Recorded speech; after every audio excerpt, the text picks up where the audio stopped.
Hello and welcome to episode 45 of Let's Run Facebook Ads, the podcast with me, Nick Boddington and James Urquhart. Today we're discussing why you need to put the time and effort into how your product looks on your website, because you essentially have one opportunity to get someone's attention and bring them in. And are you looking professional or are you not? Let's get into the pod. Morning, afternoon. No, morning, James. Still morning. You've got 25 seconds. You've got 25 seconds till it's the afternoon. So you're right. 21 seconds to go. Yeah, I'm good. So enjoying the weather. James is sitting on a bench at the moment in a park. It's really nice. I'm just by the office, yeah. So dogs need a walk. Two birds, one stone. Yeah, exactly. And Olivia won't moan because I've actually got really good signal, so the quality should be fine. Sounds like you're in the office. There you go. Winner. Chicken dinner. Okay, so right. So the title of this podcast, why you need to spend time and effort getting your product right on your website. And what I mean by that is the product imagery across the website. We have a few clients, and we've not taken on clients in the past due to it's a kind of thing where a small business owner has a product, whether I don't know, whether it's candles, whether it's food, all types of different products. But what we find is that people don't put the time and effort into actually getting the products looking good on the website. And why this has sort of come about is because we did the episode a while back, didn't we, where it was called the Gravy Train. And we took on a few clients during the pandemic, right at the beginning of the pandemic and during it, where they were seeing some really, really good results. Now, admittedly, we had some pretty pants creative to work with, yet we still got really good ROAS for these companies. And when you start going into, especially we've come out of the pandemic, more and more people are on the platform trying to advertise. We're now going into quarter four. Our clients are talking about, November, Black Friday. We've got Christmas coming up. The ROAS starts slipping. So we've obviously got coming to the end of summer, kids are going back. All these things come into it. But some of the clients and some of our consultancy clients have seen a slip for a few months now. And when you start analyzing what's going on through the website, you're seeing people coming in, you're seeing all these things happen, but you start looking at the website because us as well, you're drawn into the website, you're spending a lot of time in it. But when you look at it from let's say from sitting on a fence point of view, you're starting to think, actually, website doesn't look very good at all. Like the photography is not good. It's looking very mamas and papas, as in like there's no photography, there's no photographer doing it, there's not professional. They've got a light box or sometimes not even got a light box.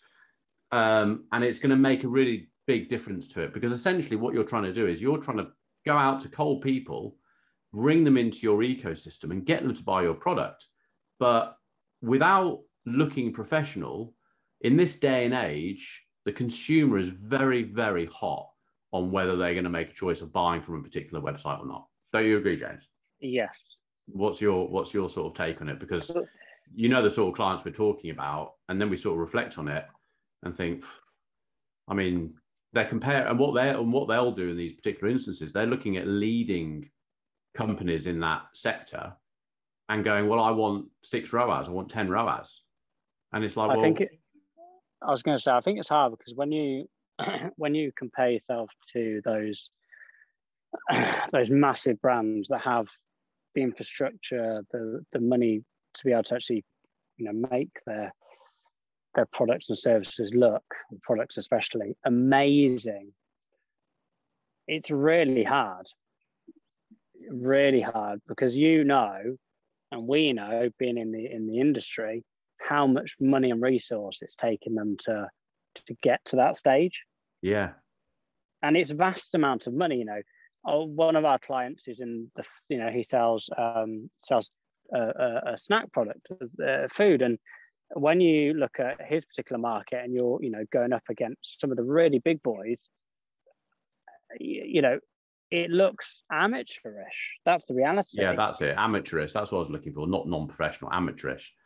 Yeah, and it is hard because you want to be, everyone wants to get to that, let's say, I know we use this a lot, but that Gymshark level, don't they? They want to get to that holy grail look, but sometimes you just can't.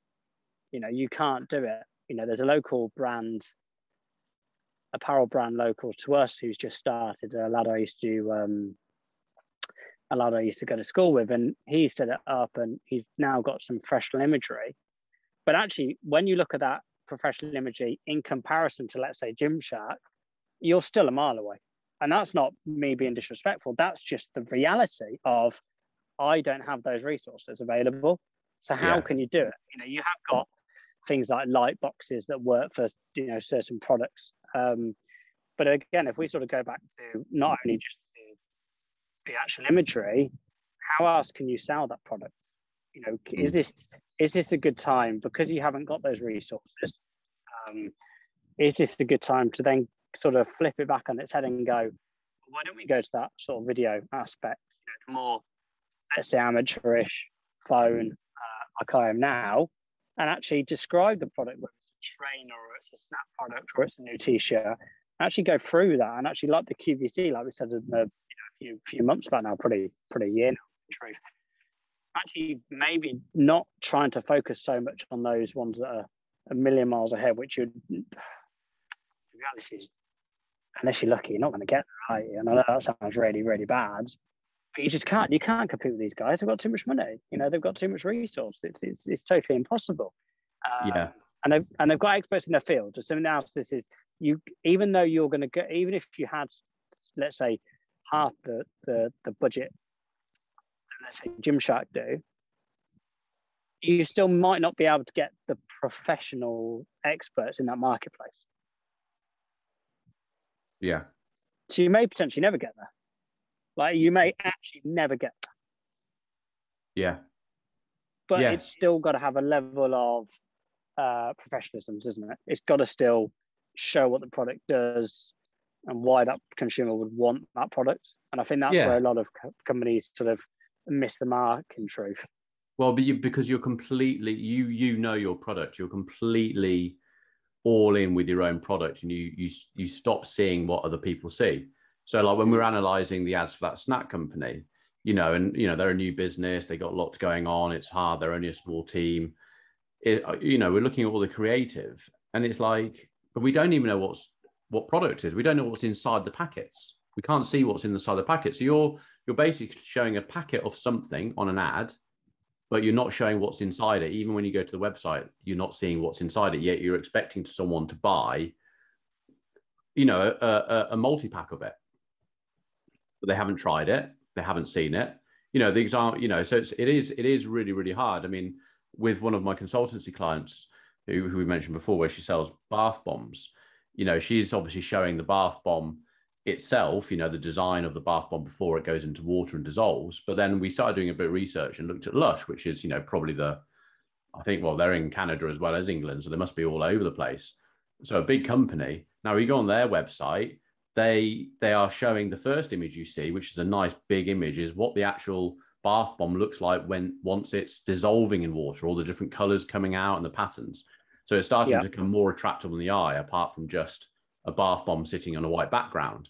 Now, it's not to say that as soon as you do that, you row out, you're suddenly going to make sales, but it's going to be all these things are added extras, aren't they? The information that you have on the product, on the ad, the information on the product page makes such a difference. When we look at our car washing company client, we've made loads of changes to the landing page and things like this, because they're assuming that their audience, the consumer, knows what their product is.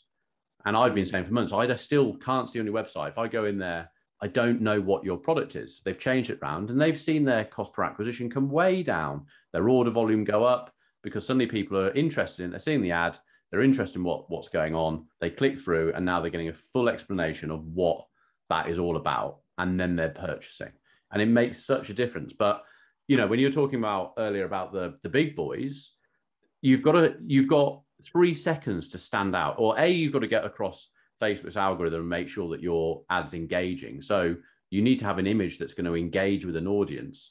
So how do you make that image engage with the audience? Well, you start getting creative, like with that Lush one, you might use nice buoyant colors. It's going to stop people on their scroll. So they go, oh, what's this? And they want to read that, see the image, then they read about it and then they click through because they're more interested.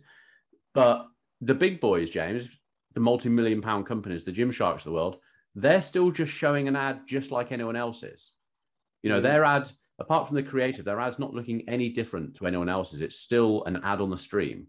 Do you see what I mean? So you've got just as much an opportunity to grab the attention of the buyer as all the big boys have. So even if you haven't, if it's getting someone through to the website, maybe even focus on what your top selling product is and maybe create a separate landing page for your top selling product. So they're not going through to the website. Maybe they can buy off a landing page. Do you see what I mean? So you could then put a lot of effort into getting one product looking amazing, great photography, get a professional in, make the ads look great. Do you see what I mean? So you've got to start somewhere because, even when I was talking to my client yesterday, she spent the last 10 days just doing photography, trying to get it right, importing it into Canva, trying to get rid of backgrounds, putting shadowing on it. She's just like, I've never known such a time-consuming exercise as trying to make my products look better. And she's still not happy with how they look. You see? Well, but that just shows, doesn't it, the level, the complexity to it. This isn't something you can just knock up in an hour. You can't do it. It's impossible. It's bare on impossible. And that's why, like you said then, which is really interesting, actually using just one product is like a core product. And actually focusing on that, making sure if you haven't got, vast amount of resource, then actually using that as your sort of flagship and bring people into your ecosystem, your website, through that means, opposed to spreading yourself too thinly. And then suddenly you've got a lot of products that look okay, or you could have 2 or 3 that look, absolutely stellar. Yeah. Because at the end of the day, it's the hardest part and the most costly part of this is the acquisition of a new customer. They're harder to get. They're the low-hanging fruit. It's costing you more to get them in. Getting someone to repeat purchase. So if I talk about a snack that I got, it hasn't come through an ad. It came through. I get those Mindful Chef boxes. And what obviously people are doing, Mindful Chef have been very clever, is that obviously they're going to monetize that box even further by saying to brands, hey, if you want to put one of your products, whether it's a can of healthy fizzy drink, on this occasion it was 2 packs of these nuts, almonds, like barbecue flavored almonds, which came in the box. Opened it, tasted it, amazing. Like, it tasted amazing. I ordered a box of 12 the next day. And now I get follow-up emails. Probably, I had one yesterday saying, what do you think of the nuts you bought? And then it had other products, really nice looking HTML email with some other products on there. I'll buy from them again. The difference is, if we compare that, which is exactly the same industry to our snacking client, is this company have gone all out to get those packs. But we know, because we've tasted the goods of our client, and they're really good. Yeah, they are. Yeah, they're really good. Yeah. But how is the customer, potential customer, to know they're really good if the first time they get them, the photography is not great, the website looks a bit dodgy, it's not the easiest flowing website, the product's like, nah, but if you can't taste it, but here, spend 15 quid on a box. And like we mentioned a few episodes ago on, when we discussed the gravy train, is that you've got to really, really now stand out. You can't. The platform's busier. We're going into Q4. Black Friday is upon us. Yeah. What are you going to do? What is your e-commerce brand or service, of course? What are you going to do that makes you look different in comparison to the likes of Gymshark, who are going to have, as we know, and varying these guys, just crazy sales, like absurd sales, which again, you can't compete on because you can't. Again, it's that. So what are you going to do to really showcase your products? What is that? Is it a carousel? How many, if we're going on to imagery, something that I don't see vast amount of is a carousel being used for the same product. So rather than for example, let's say trainers, because I buy running trainers. I'll get, let's say I'm running, one trainer, carousel, next trainer, no, next waterproof trainer, next one, another trainer. I don't see the same trainer 4 times, but being delivered in a different way. What, so you mean so if it was a black trainer, a carousel of 5 images of that same black trainer, the grip underneath, the back of it, the side of it, the top of it. So it gives you a full overview of that trainer. Absolutely, because I'm interested in, let's say that's a trail shoe, because we know why trail run. And something I find hard is it waterproof? Yeah. Are they comfortable? What's the actual grip like? Because that's depending on the train. There's how do the laces go? So even when anyone goes, you'll go on the laces, but actually certain trainers have laces in certain ways. Yeah. So actually showing you that full product overview via a 5 image carousel could work amazingly. Yeah. And but we're writing a list of all the objections that the consumer might have or want to know and answering them in that short period of time. I've worked with very briefly with candle companies, and all the candles on the website and on the ad were taken with beautiful candle and lovely background and how it was placed on a piece of marble and all this sort of stuff. The glass candle had its silver lid on. So at quick glance, you wouldn't even know it's a candle. I was like, why have you got a lid on the candle and why is it not lit? You're not even seeing that this is a candle that you're trying to sell. It's a glass tub with a silver lid on it. Something so simple as that. You've got to completely step away from it and go, would those thousands of people that see this ad click on this, would this image stop them, make them interested in my product, intrigued, and want to click through to know more?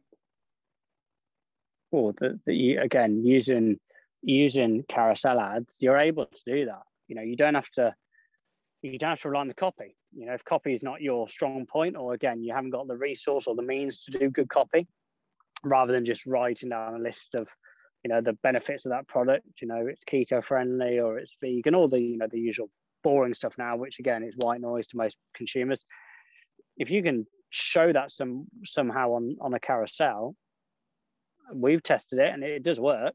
We know that. So again, could that be a flagship product, as it were? And then you have your tributaries under it, which is just all your add-ons or all your different products, which obviously ideally you'd want to all be at the same level as that flagship one. But again, if you don't have the means or the resource, what a nice way to do it. Yeah. But going back onto using a landing page on one product, as I was saying, I don't think I finished it. It's a lot, it's expensive. The acquisition of customers is the expensive part.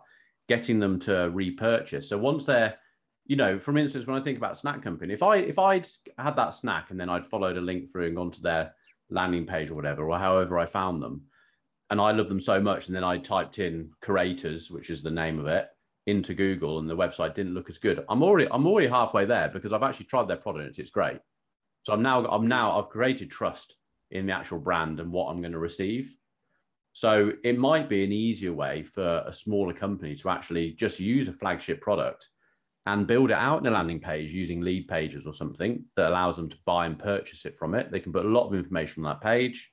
They get it, and then they can retarget them through email to get them, or ads or whatever, to get them through back into the ecosystem of the full website to buy other products. And plus, it's going to be a lot easier to try, putting those other products on an HTML email done nicely and bring them through to the website. But, you see a lot of people fall down, and the consumer's not stupid anymore. They know when they've gone on a website that looks a bit amateurish and naff, and it loses the trust. They don't get the trust there. Well, you're trying to build that brand, aren't you?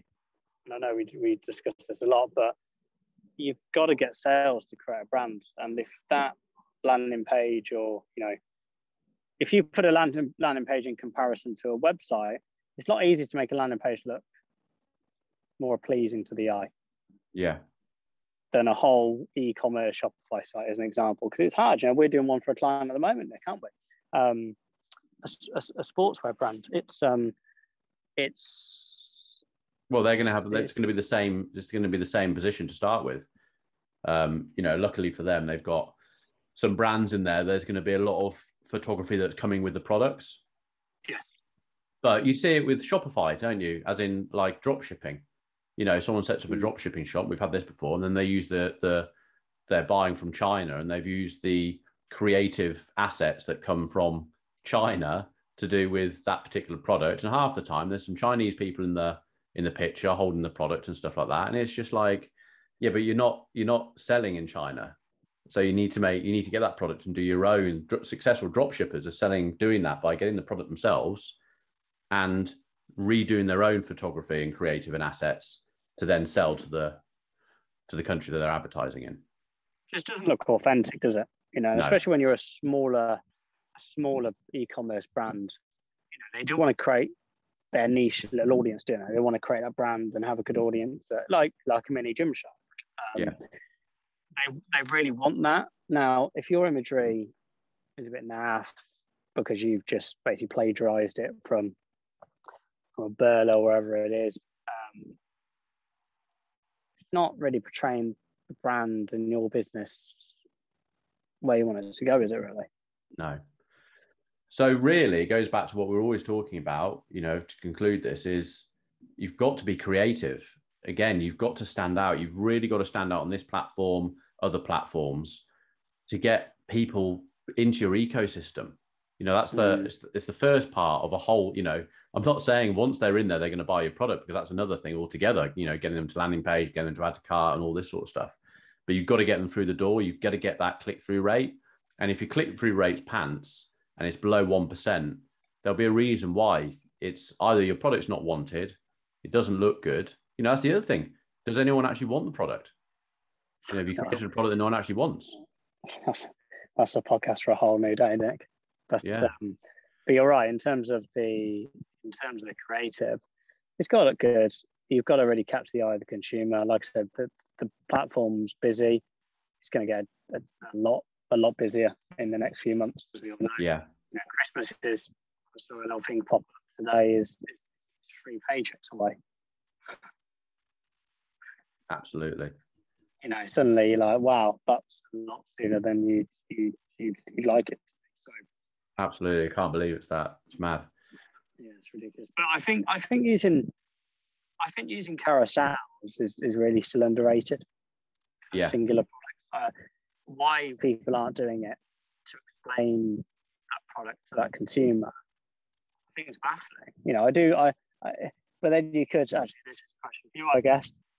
What would you recommend? So I think to get a consumer, I think it's a nice way to educate the consumer. And throughout that education, they may go, actually, this isn't for me. This isn't the right running trainer. But if it was just a singular image and they had to click on the link to find out that education, yeah, which is the better route? Got to be tested. I'm about to do it with a consultant now. They've got really nice. They've actually put a lot of effort into their shoes.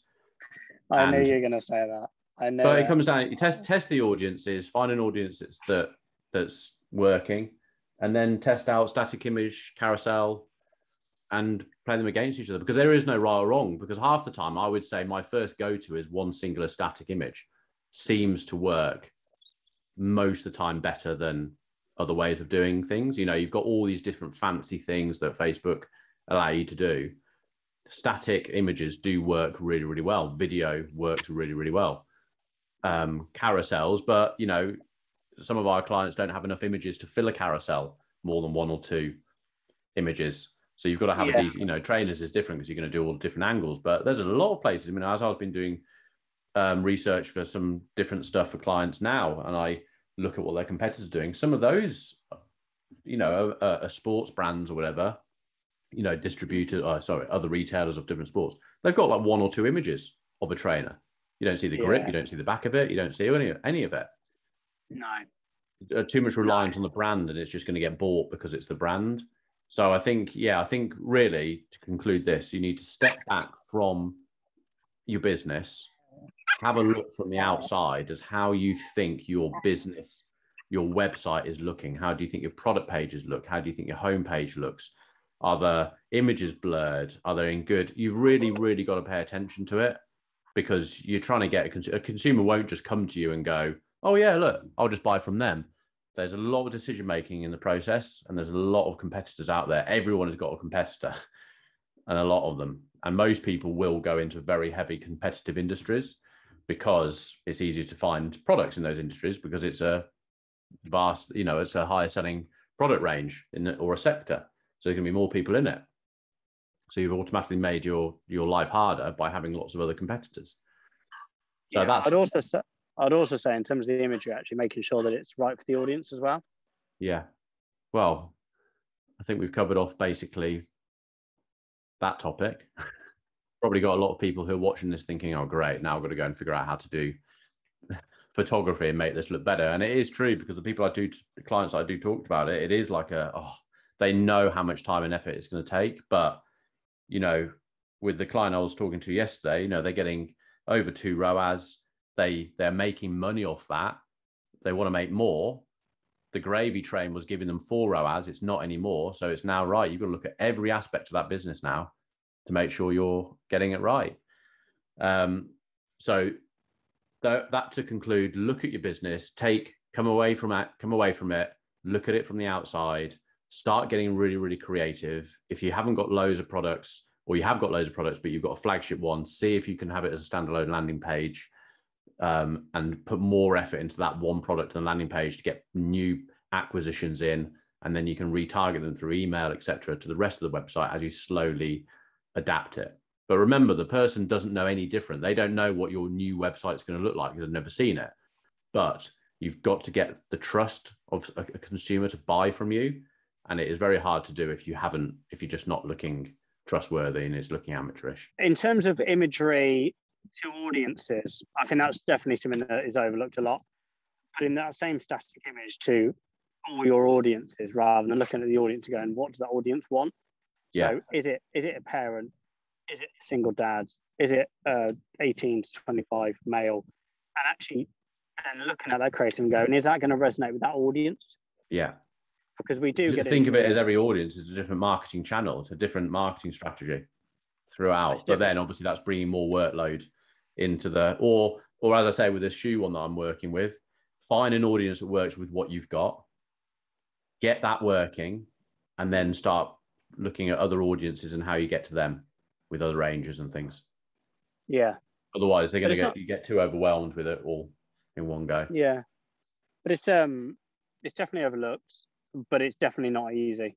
So, people that are listening to, especially the smaller e-commerce brands, don't be disheartened because, when you start comparing yourself to the big boys out there, or people have been, given a load of money, whether that's through funding or whatever, just don't be too concerned. You can still make this work. And this is why, obviously, we love Facebook so much, is because you are on a level playing field.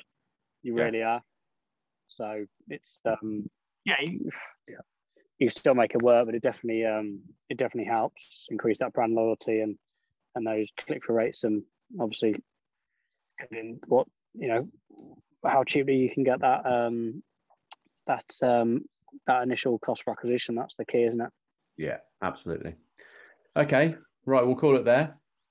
Thanks for listening, everyone. I hope you got something out of that. I hope it's going to enable you to reflect on what you're doing now and see how you can benefit your business even further and get people in. We're going into Q4 now. This is the time we really need to pay attention to it, because it's getting busier until after Christmas, when it starts settling down again. But we've got to keep those sales coming in and keep that return.